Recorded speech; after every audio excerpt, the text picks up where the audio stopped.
చంద్రుడు శంఖం పూరించనే రాముని తీరు శ్రీరాముని తీరు అచల్ సమరం చేద్దామంటూ సైన్యం కదిలొచ్చనే హనుమంతుల తీరు ఇది ఆంధ్రుల పోరు ఒక యుద్ధం పుట్టింది సీమాంధ్రుల కోసం ఈ రాక్షస పాలననే చేస్తాము రాగంతం మీ కత్తులకు నెత్తులను వంచదు మా పౌరుషం దుమ్ దుమ్ దుమ్ తాం దుంకాడుతాం దుమ్ములేస్తుంటే పసుపు చెండెగరేస్తాం. ప్రభుత్వ శాఖలలో కనుక వేలు పెట్టకపోతే ఎంత చక్కగా వాళ్ళ పని వాళ్ళు చేస్తూ ఎంత చక్కగా ప్రభుత్వానికి సహకరిస్తారో అన్నదానికి గొప్ప ఉదాహరణ మా పామర్ ఎమ్మెల్యే వర్ల కుమార్ రాజా గారు.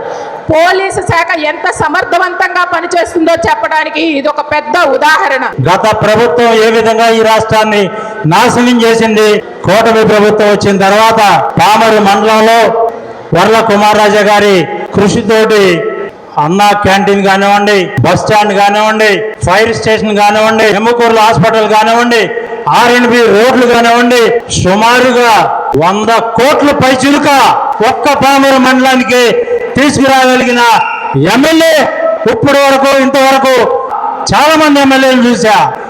ఏ ఎమ్మెల్యే కూడా ఒక్క మండలానికి 100 కోట్ల పైచులుక ప్రభుత్వం నుంచి తీసుకొచ్చి డెవలప్ చేయడం అంటే ఆషామాషి విషయం కాదు.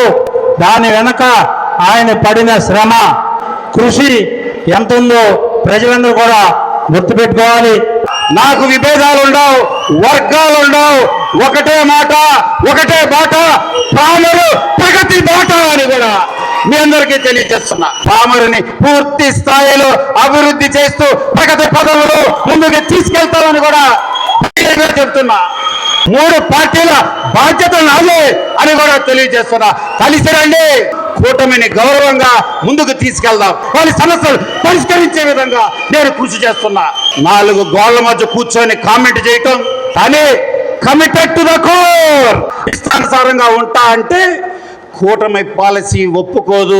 కష్టపడుతున్న ముఖ్యమంత్రి చంద్రబాబు గారు, సహకరిస్తున్న పవన్ కళ్యాణ్ గారు, మోడీ గారి ఆశీస్సుల్ని అందరం కూడా గుర్తిరిగి బాధ్యతగా ముందుకి సాగాలని కూడా మీ అందరి దగ్గర నేను కోరుకుంటున్నా.